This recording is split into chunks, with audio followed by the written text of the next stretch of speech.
them. Good morning, everyone. This is the meeting of the Government Accountability Committee on February 22nd, 2021. And we have a couple of things on the agenda today.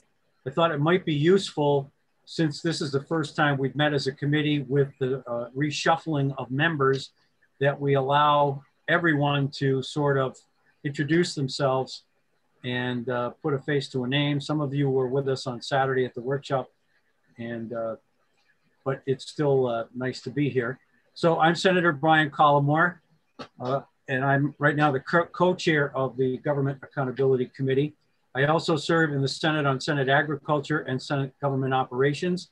My chair in that committee is Senator White. She's with us as well as a member of this committee. I also serve on judicial nominating, and I bring that up only, well, I'll tell you why I'm bringing that up in just a minute. But my co-chair is Representative Maida Townsend. Shall I continue? If you would.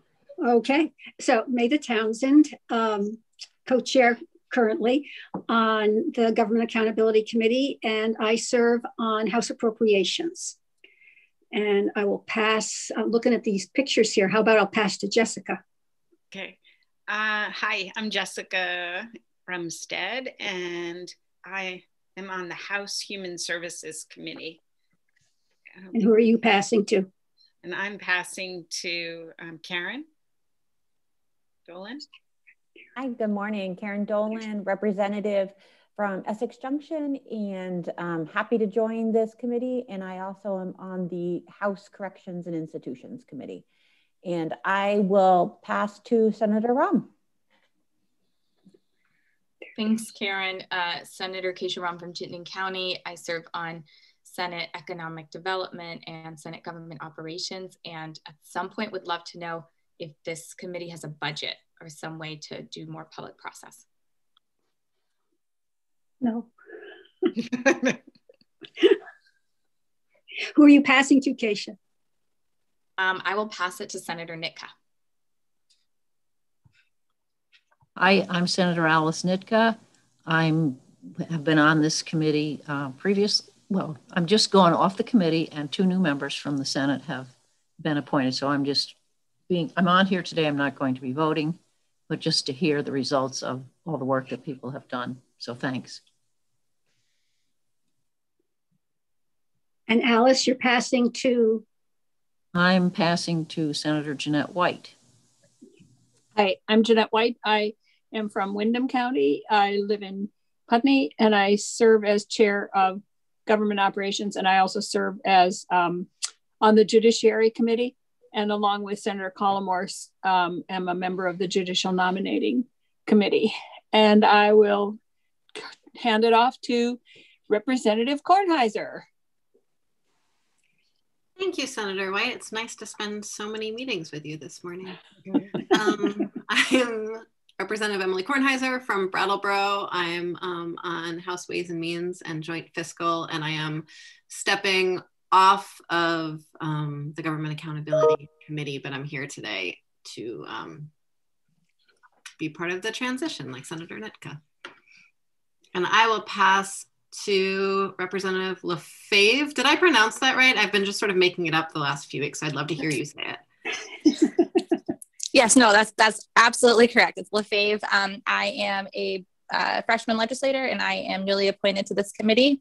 And I am on House Government Operations, and happy to be here. Thank you. And where are you from? Did you say? The Orange County. Okay. I'm Orange County. Thank you. And are you perchance passing to Sue Zeller? I absolutely am. Hi there, I'm Sue Zeller. I'm the state's Chief Performance Officer. I've been in that position for 7 years. The previous 8, I was the Deputy Commissioner of Finance. And so I'm the governor's non-voting appointee to this committee. Okay, and I think so that...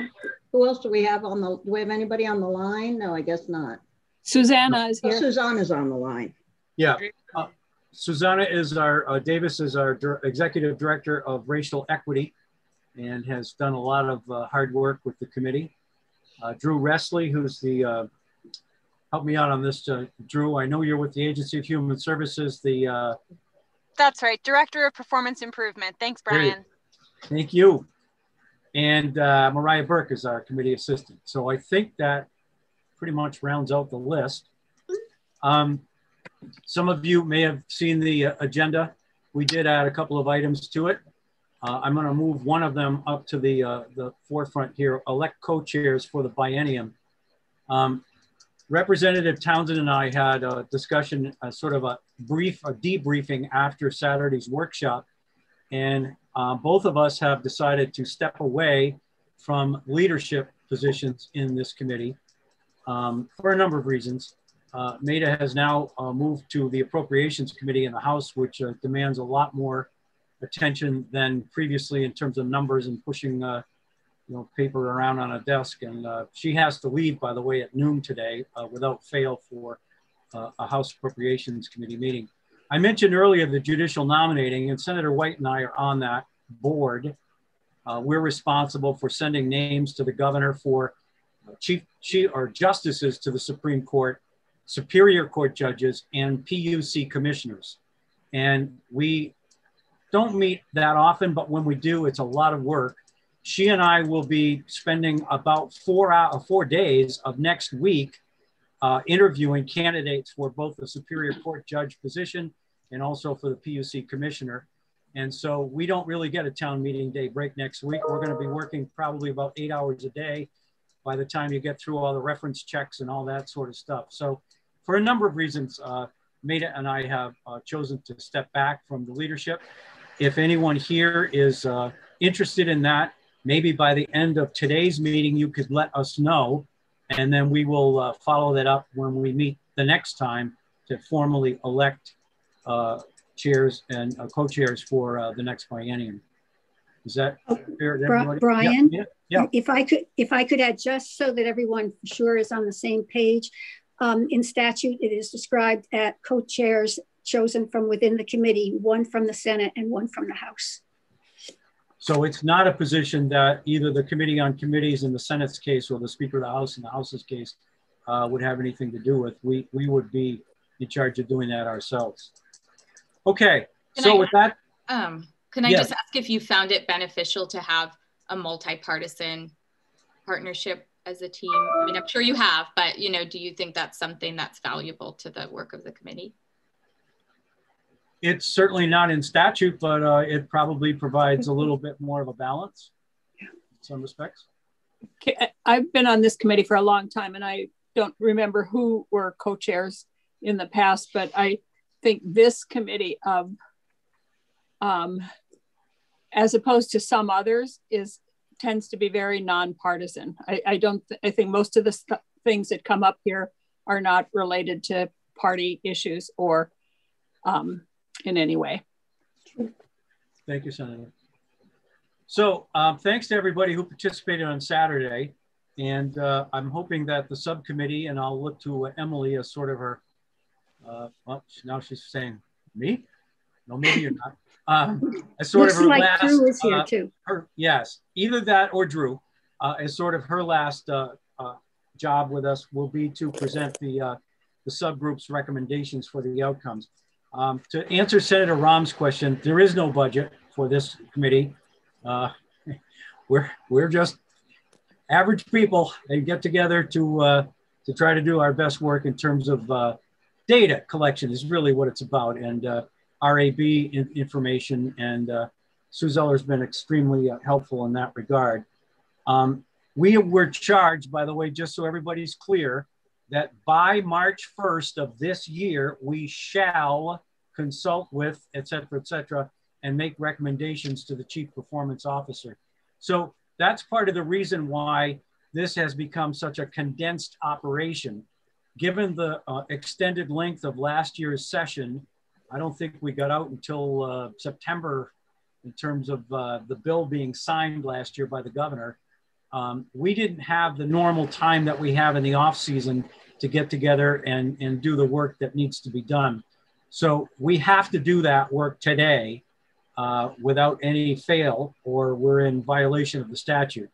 And so Sue Zeller needs to leave today with a list of newly approved indicators by this group. Again, to be clear, indicators sit underneath outcomes. To change the indicators, all we have to do is get together as a committee and decide to change them, and they're changed. There isn't anything else that needs to be done legislatively. If a standing committee requests that we do that, we can take it up in that sense as well, or we can just do it on our own. In order to change outcomes, which sit at the very top of this aspirational hierarchy, we need legislation. We need an actual bill. And Emily has drafted that. And if we have time at the end today, we'll take a quick look at that. I will be introducing that in the Senate along with Senator White. That means that we can at least take it up in the Government Accountability or the Government Operations Committee and pass it out and send it across to the House Government Operations Committee so that we get that passed. All right, does anyone have any questions about that? Excellent. So I'm sorry, I have a lot of questions. Sure. Are we changing the outcomes? We can't change the outcomes until we pass a bill. But in the bill, are we changing the outcomes? I looked at it quickly, and I'll let Emily Kornheiser answer that. My view is we're not substantially changing them, no. Go ahead, Emily. Okay. I'm not sure how far back I should go context and level setting wise, but I feel like it might be helpful to go a little bit backwards. And we'll answer Senator Rahm's question as part of that. Okay. And I think it's also helpful before we even go that far to name that in addition to our shortened timeframe that we had this year, we also have had a recent change in committee assistant after having sort of, I think, a consistent committee assistant for quite a while, as well as having a new member of legislative council just join us after previously Betsy Ann was the main legislative council staff for this committee and had some long history with issues of results-based accountability in the legislature. And so really happy to have Mariah and Amarin with us on the Government Accountability Committee, but also that's just sort of another transition in the midst of a lot of shortened timeframes and transitions that we've experienced as a group this year. So I also want to say Drew wrote an email. We've had a small, when this legislation passed that asked us to work with the director of, I never remember what your title is, Sue. I'm sorry. I don't know what it is. Me, I'm the Chief Performance Officer. Thank you. And the Director of Racial Equity is Susanna. So thank you. So I want you to be a director of something, Sue. I think that's what it is. I'm sorry, I'm an officer. I know. So that asked us to work with the Chief Performance Officer and the Director of Racial Equity, as well as the Social Equity Caucus, which has been in the form of Representative Christie throughout this process. We picked up that task and realized that getting it done within the wider, as a larger GAC committee was going to be an inefficient nightmare. And we could much better do our work in a smaller group that could meet more regularly than the full GAC would be able to meet.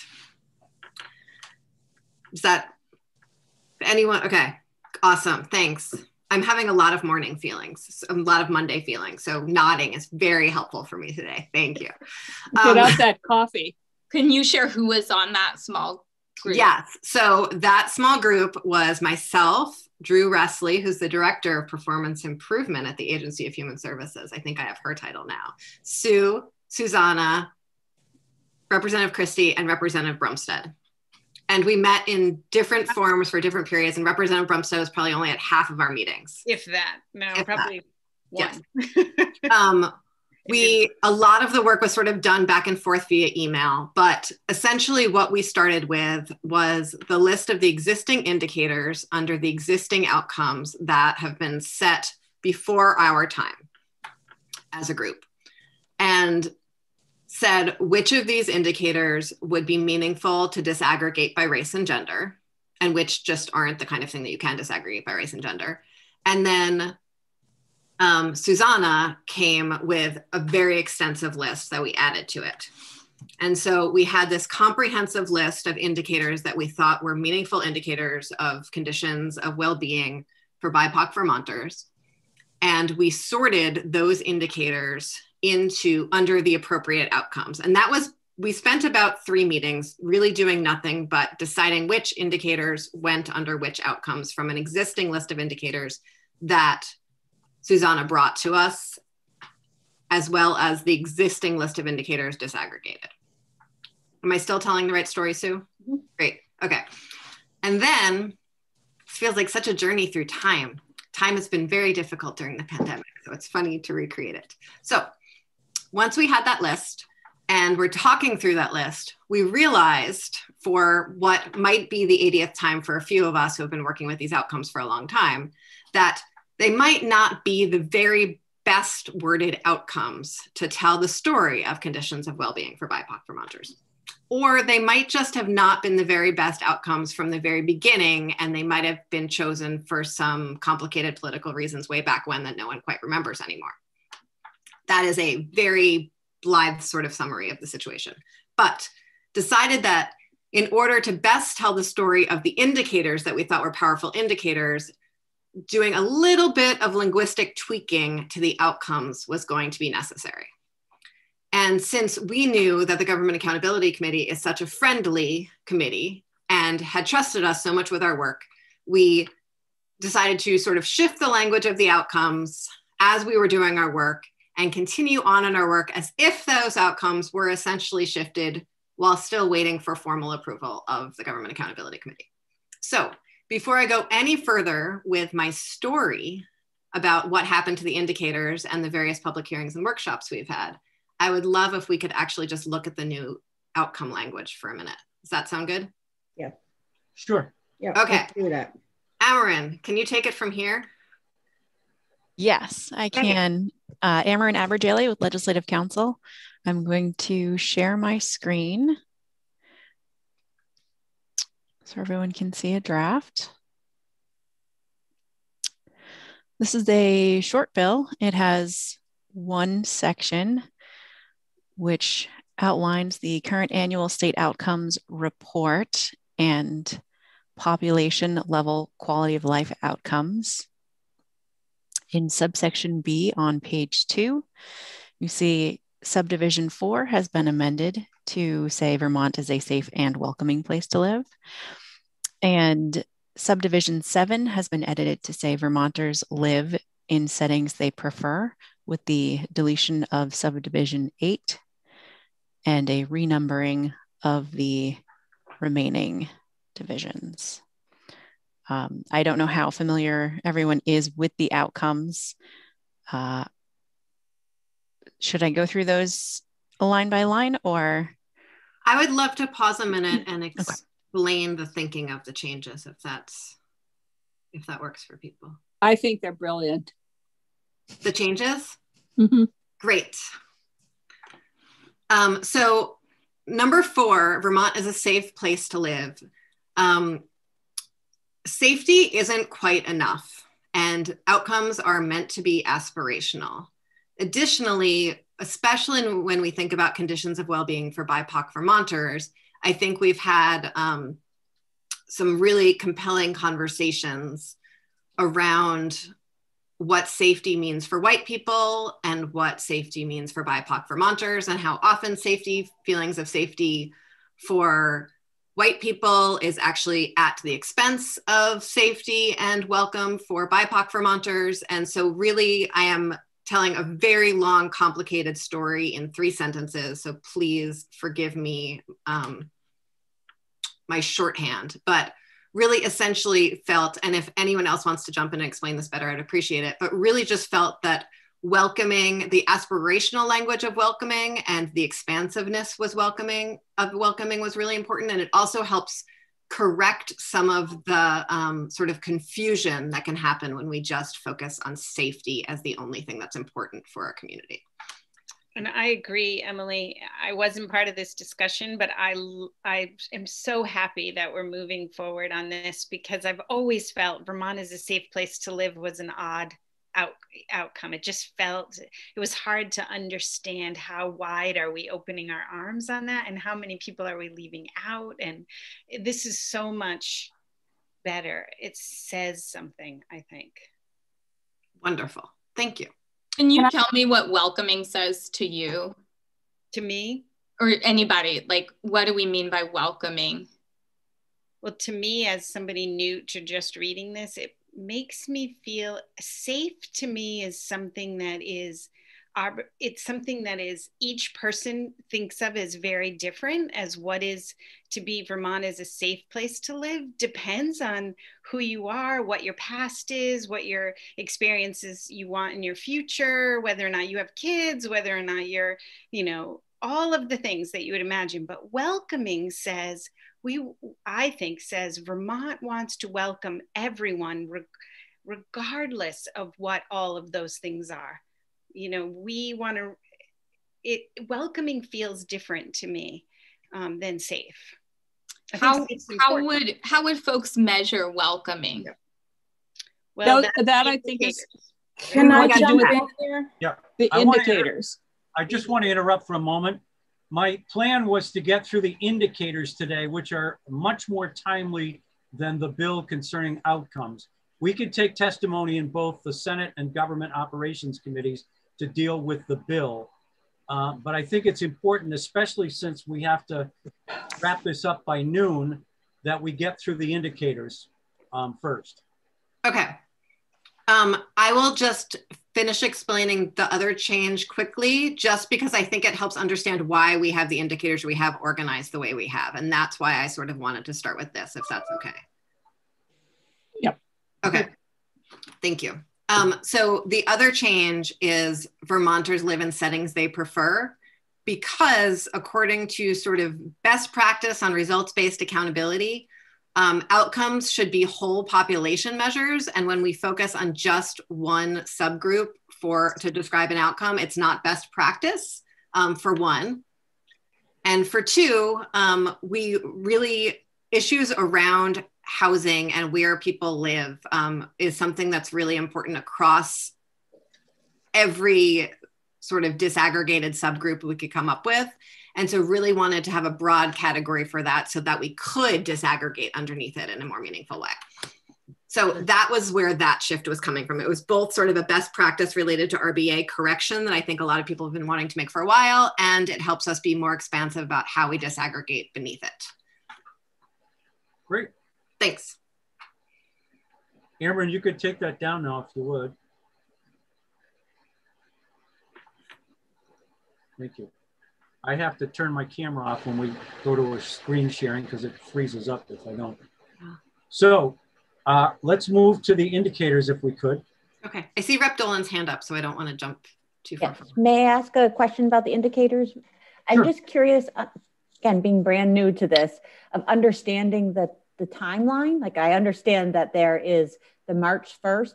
I'm just trying to come into this with understanding, is there any wiggle room, or I just feel like it would be helpful to know, or is it like we just have to do what we have to do to get something in and then we can change it down the line? It just seems this rushness right now, and I'm okay if that's how it has to be, and I just want to acknowledge it and just see what options we have. So if we had a number of conversations over the last month or two, we had a number of conversations over the last few months about whether we should formally push the date forward or try to do the best we can in this time. And for a number of reasons, including momentum is sort of everything in this work. And the fact that the indicators that we're selecting are going to create something called a data development agenda.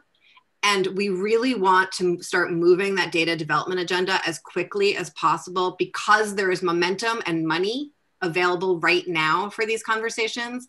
And next year there might not be, because this is the moment for it, because people, after working on this for at least a decade, suddenly people really care about this throughout the legislature. And so we want to make sure we are grabbing the moment when we might actually be able to find funding for a data development agenda. However, the indicators that we select can be changed in 3 months. There is nothing in statute related to the indicators. So what we choose now is not set in stone. It doesn't need to be changed in statute. The committee can continue working on this forevermore. We just think it's really important to have sort of a statement that is slightly more formal to meet our legislative obligations and to start the data development agenda conversation and to keep the momentum going. But it's not, because we don't shift indicators in statute, we don't, like, things can continue and change from there. So Zeller. All I was going to add to that was the first is not, you know, I know next week in theory is a holiday for the legislature, albeit not for those of us that work for the administration. And what we're supposed to come out with on March 1st is myself and Susanna and Coach, as the representative of the SEC, would send a letter to GAC and say, here are our recommended indicators. And as Emily has pointed out, that's just a list of recommendations.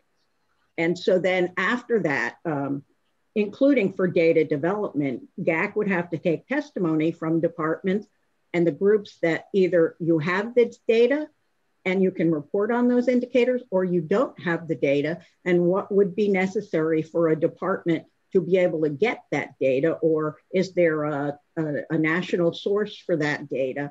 Because that's part of this. It's like great to pick indicators and performance measures, but you don't always have the relevant data. So if there is an indicator that gets recommended, but we find out that there is no one collecting that data, what do we have to do? Or is there some other data that they have that we could reword the indicator that would allow to use that data set? So that's so all we have to, well, not all, but what the goal is to meet the deadline would be a letter from me by the end of the day on the 1st, and Susanna and Coach Christie to GAC, just listing a number of indicators. And one of the key rules for RBA is fewer is better. You know, is you want to pick the few really quality data, timely, and ones that make sense to people, that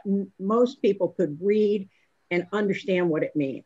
So taking unemployment rate and disaggregating that and having them right next to each other. Here's the total unemployment rate for the state, and here's the unemployment rate for the BIPOC population, so that you can look at them at the same time. So that's where we're trying to go. So it's not like add every indicator that you could possibly have. Although, if we want to do that, there are ways to do that, to have a separate scorecard that is all about, you know, BIPOC population. And we have that, like with AHS, there's one on opioids. There's a whole separate scorecard on opioids that public safety, the health department, and somebody else puts all their data together. And we only bring 1 or 2 of those into our Act 186 outcomes, because they're the top level one. Like, how much is there? How many drugs are floating around? So it's just that top line one. So we're not saying we have to disaggregate everything that exists, and we're also not saying we're going to add 20 more indicators. We want to come up with a reasonable list to disaggregate. So it doesn't have to be new indicators. It can simply be, our recommendation is to disaggregate these existing ones, or a combination. Okay. Can we move to the indicators? Mm-hmm. Senator Colmore, I have one more question before we do that. Because I don't know what's happening at the end of looking at the indicators. And I just want to say, I feel like I really heard Representative Kornheiser's message that there's money available and attention on this, and or can be made available. And could that be made available to engage in a public process where organizations who are most deeply affected, or have stakeholders who are most deeply affected by these indicators, are able to weigh in, as opposed to the money going straight to measuring what we as a very majority white group say we should be measuring. I'm not comfortable at the end of this voting for anything, not knowing who's been included and who has not been at the table to help indicators that are squarely supposed to affect BIPOC Vermonters? Well, I'm not an expert at the budgeting, so I'll have to yield to either Sue Zeller or Emily. I don't know where the money is. Emily, why do you think there's money available? I don't. And I'm not, thank you. Was not saying that there is random legislative money floating around. There is no budget. What I'm saying is that there is political will to measure indicators and outcomes. There are data bills in a number of committees this year in a way that I don't think we've seen in quite a while. It's a conversation that's being had in a much more comprehensive way. And so if GAC had clear recommendations for a data development agenda that they wanted to use to advocate either in partnership with the administration or separately with regards to specific indicators that require funding, there seems to be political will to do that this year in a way there hasn't been in the past. That's what I'm saying. I don't think that there's sort of random loose money floating around. There's no specific money for this work. And the data money, I believe, as far as I know, what the data bills that are out there are more about the state and our whole IT infrastructure, improving systems and beginning to create systems to share data from the existing systems that we have, create like a data lake and things like that. But none of it is specific to either GAC or to RBA or to this specific issue about creating or looking at how to expand Act 186 to include indicators of, for BIPOC population. Jeanette? So I do know the value of having different voices heard. And one of the things I will say is that we did have a public hearing. And there was extensive publicity about the public hearing, and people were informed, and 4 people showed up, and only 2 people of those 4 spoke to the indicators themselves and had suggestions. They were actually really good suggestions. They came from 2 people who work at Brattleboro Hospital, and both of them are people of color. So they spoke. And so I don't know how you get more public input on something like this. We had a public hearing, and 4 people showed up. So and all the groups involved were informed and knew about it and were invited, and that was the result. Susanna? Thank you. I'm actually really, thank you, Senator, for raising this. For whatever it's worth, I do just want to say that the list of indicators that I provided came at least in part from some of Vermont's community organizations. So it is informed by some of that input. That being said, I also appreciate Senator White's reminder to us that we did a public hearing and then we had this workshop and stuff like that. And yet, both of those were English language sessions. They, one was held during the week. I think it was evening hours, so that was meant to accommodate folks who may have day jobs or families. And the workshop was on a weekend, so I also appreciate those modifications. But there's certainly something to be said about making something more accessible and giving more access. And I'm wondering, what would it take for us to find out what it could cost to do some more public process, even if we haven't identified any potential funds to expand public process?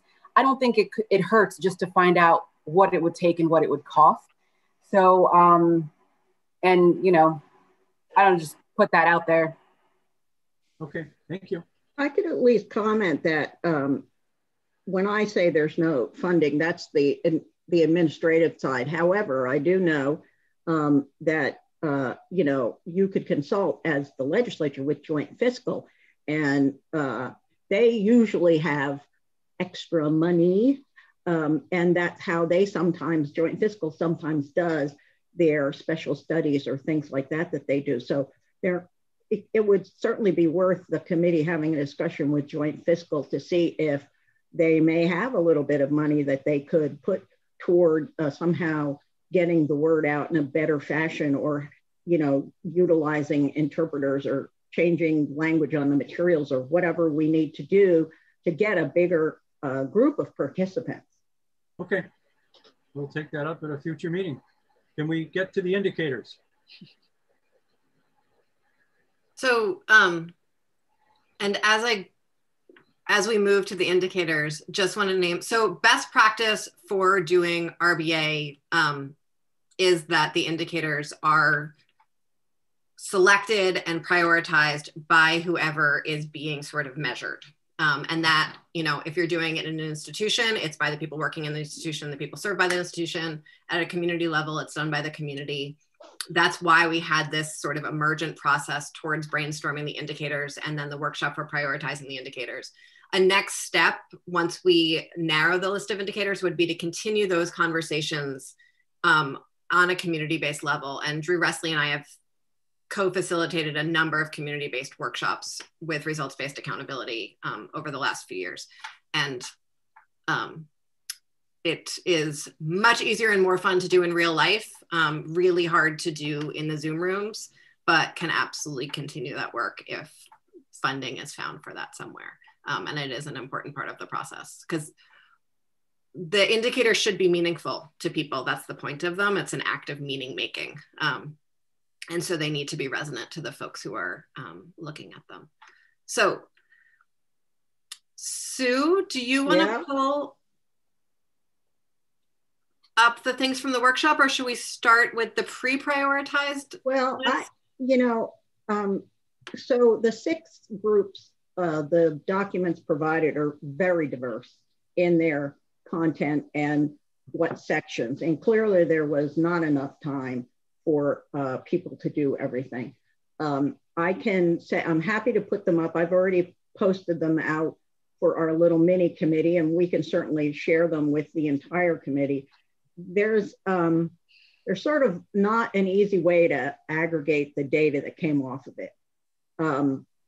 I can tell you that there are a significant number of suggestions about indicators having to do with justice, whether it's intake into the criminal justice system. We do one of those, how many people go into DOC, but we do nothing about first-time entrance into the juvenile justice system, nor do we break either of that data out by BIPOC population. And so that was something, that and school issues about bullying and in the justice area, how many court administrators or people within the entire justice system have been trained to understand BIPOC issues. So there was a lot around that. You know, Senator White, I just got an invitation to testify Wednesday. How can I testify on this if we're not doing, this isn't due until Monday? No, on the outcomes, you're coming to testify on the bill. Oh, okay, right? Fine. On the bill. I don't know. Is the bill out yet? Not yet. So. Well, it will be by then. Okay. All right. And fine. If it isn't, because we have to have it done by crossover if we want to. Okay. So the issue for me, I think, and is how to aggregate this information. I know Drew is very concerned about doing this before the first and allowing for additional time to discuss it. And I have to say, after seeing the results of the document, there's a great deal of work that will need to be done to review all of these and come to some, even to accumulate them and come to some consensus about which ones rise to the top. So I'm not quite sure. Drew, do you have, are you with us, I hope? Do you have some comments to make about this? Because you've looked at the information, as have I.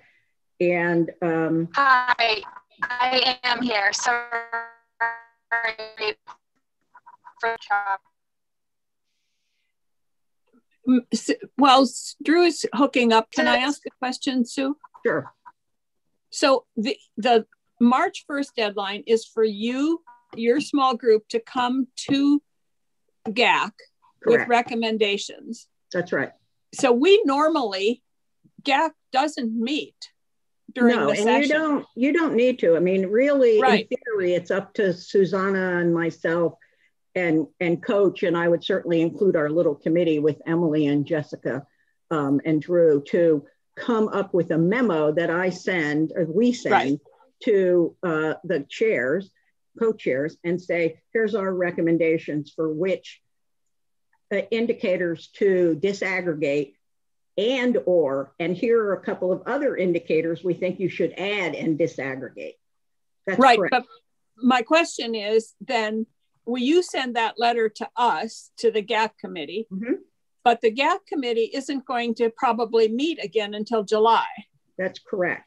So, but part of that, Senator Wright, is because of the basic rule that any changes that are going to be incorporated into the next September mm-hmm. outcome report are to be presented to GAC by the 1st, and then GAC is supposed to make decisions about that by the 15th of March, which is, that's our basic process for how to change indicators.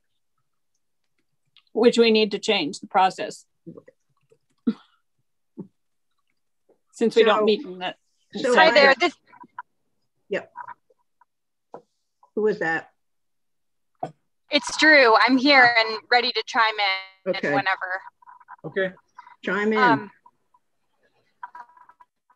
I think it's really...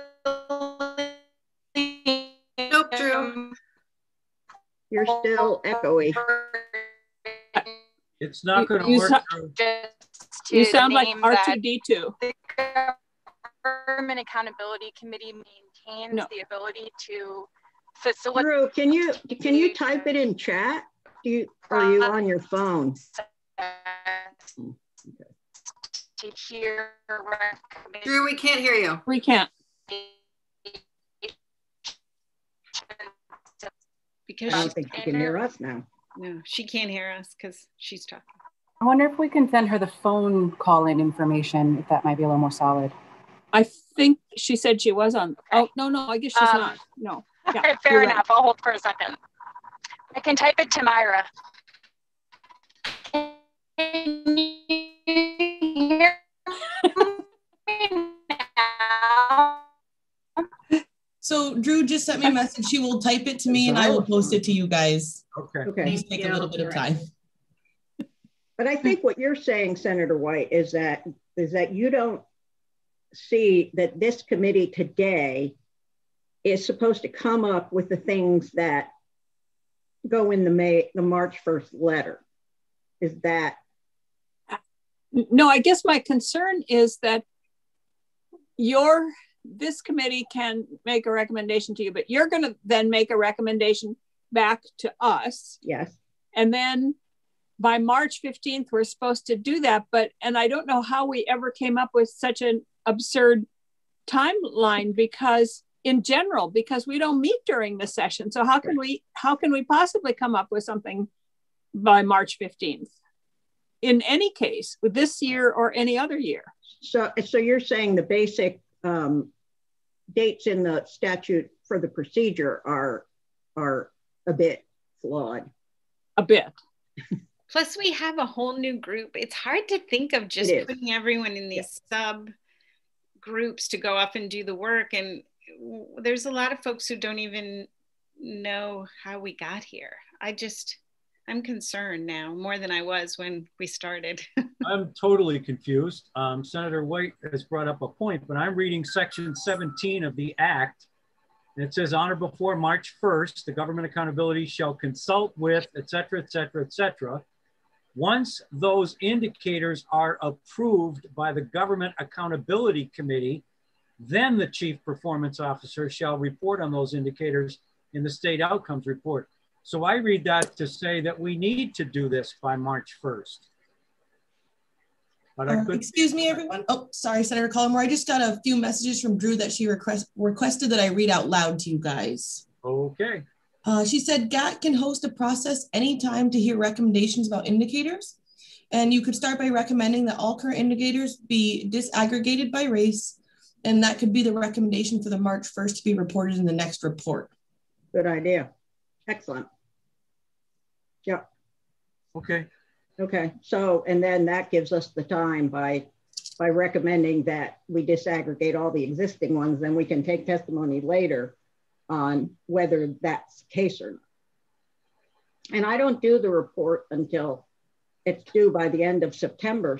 And so departments, if any of them are not data development agenda items, if they're existing items, then I can require the departments to report that information to include in the September of 2021 report. I feel in many ways like a dog chasing its tail here. I'm hoping that we're not violating statute. That's the only thing I'm concerned about.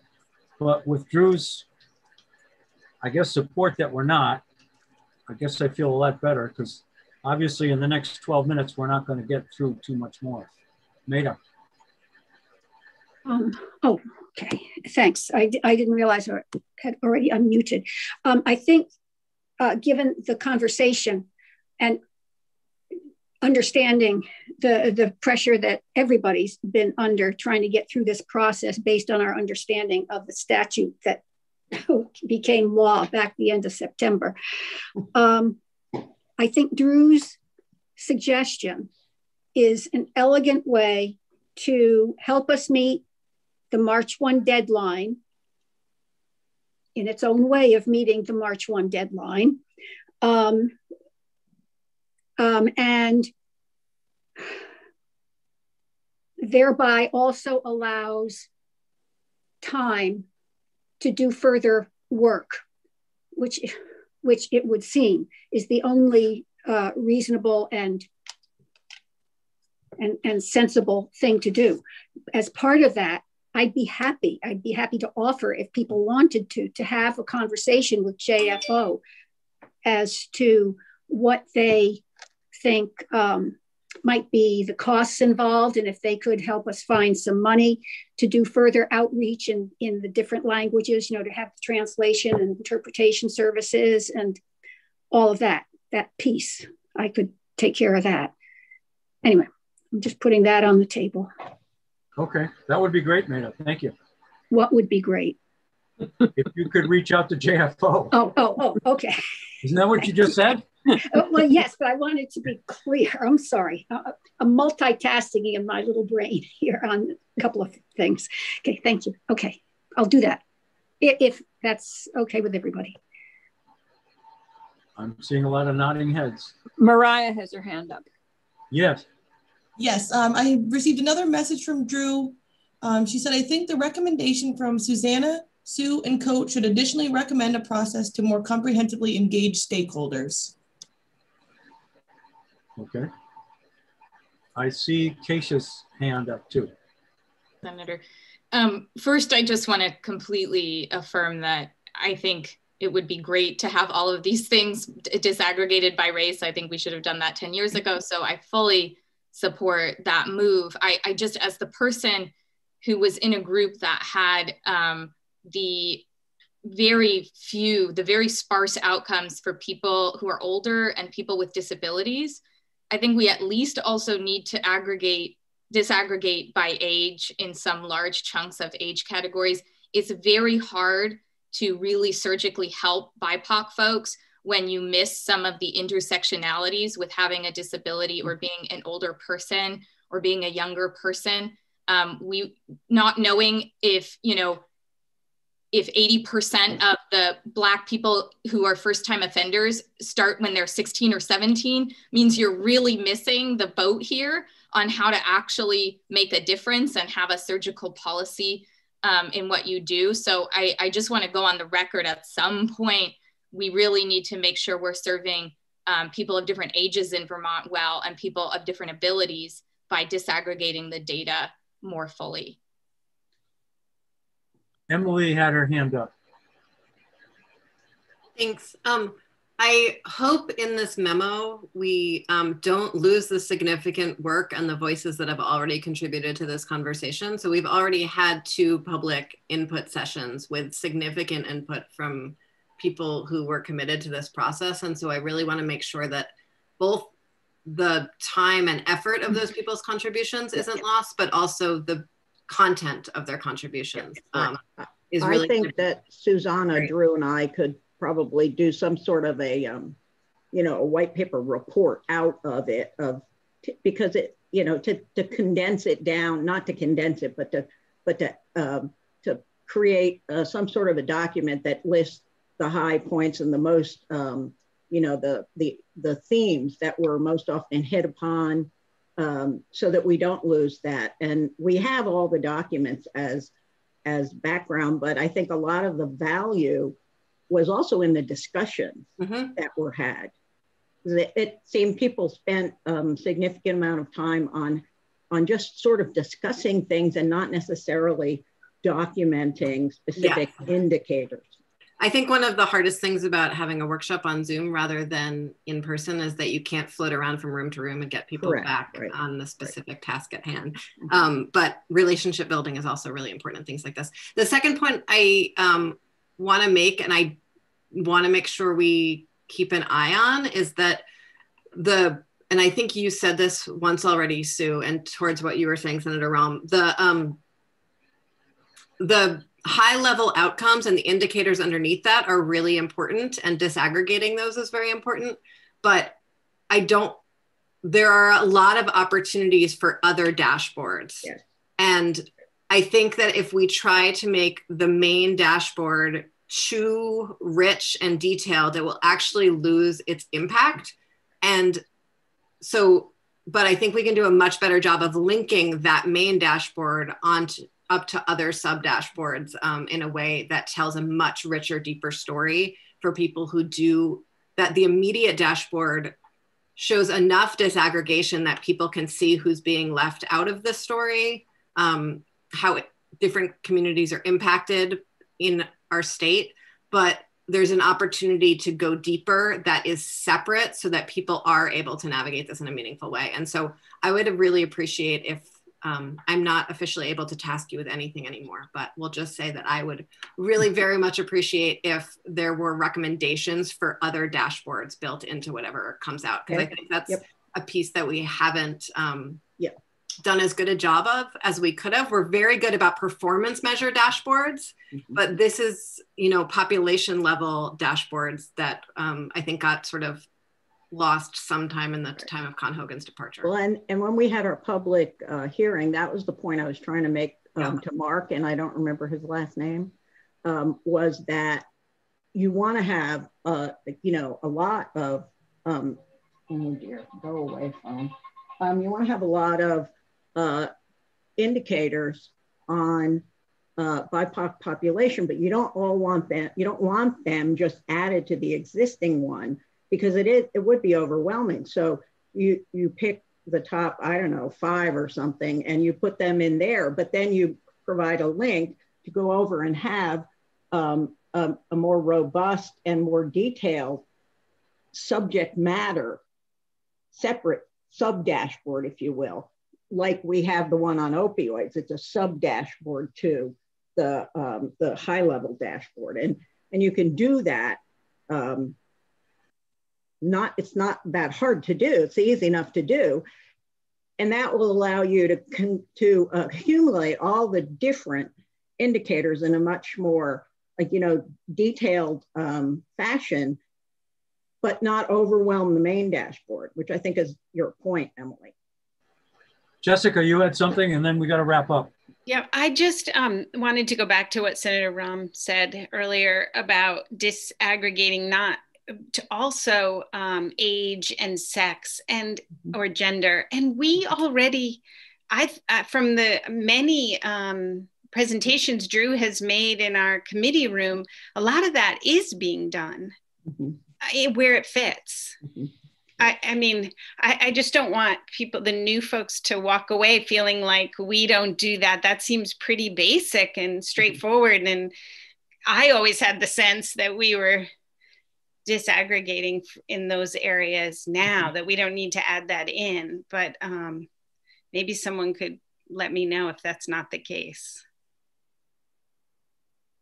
Okay. No, I think you're right. And, AHS does a ton. AHS does the most indicators and performance measures of anybody in state government. And they have many dashboards that 2 or 3, for example, lots of information about children's success and healthcare and chronic initiative.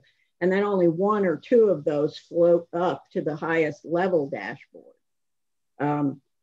So for the new members, they're not really familiar with how that structure works or where you would even find these things. So that may be something we do on the very first GAC meeting, is do an overview of how all of this fits together and where we have our shortcomings, because believe me, we do. And not just in the area of BIPOC, we've got a basic shortcoming in the area of data. So no matter whose data it is. Go ahead, Mita. Okay, thanks. I'm just keeping an eye on the clock, and I want to put out there that I suggest strongly that incredible work has been done in an intensely tight time frame on this matter, particularly by the small group that met over and over again and did all kinds of work via emails. Incredible work. And the outreach in terms of the public hearing as well as the work session, it was mind-boggling, the degree to which so many people were involved in trying to do our best to reach out to literally hundreds and hundreds of people. I mean, literally. In any bottom line being, just as we said on Saturday, this work so far has served as a foundation for ongoing conversation on these matters. I don't want us to come away feeling as if we have failed. In my view, I reject that concept. We worked our buns off within what time we had, and I hope we look at this as a step in the ongoing process moving forward. Just, okay? I just needed to get that out there. And thank you to the small group in particular for all the efforts you put into this. And Emily, I did mention this at the conclusion on Saturday, but I meant what I said, and that came right from my heart. You've been the heart and soul of this committee for a long time, and you know, you're awesome. I don't know, the 2 committees that are getting you are very lucky, in my view. Thanks. It's only been 2 years, but I really do appreciate all the love, Senator. Yep. Okay. We will be in touch, as they say. Okay, so I'm going to coordinate getting the memo between Susanna, myself, and Coach as representative of the SEC out to GAC by Monday. Okay. And I'll touch on, you know, changing some of the indicators, not losing the vast amount of input that we have from the public hearing and the workshop, and disaggregation of as many of the outcomes as we have, and recommend that then GAC get testimony on the data availability and on additional outcomes or indicators that we may want to add. So that'll be the recommendation. Yeah. Okay. And I will report back to our group here the results of my conversation with JFO. That won't be today, though. All right, but it will be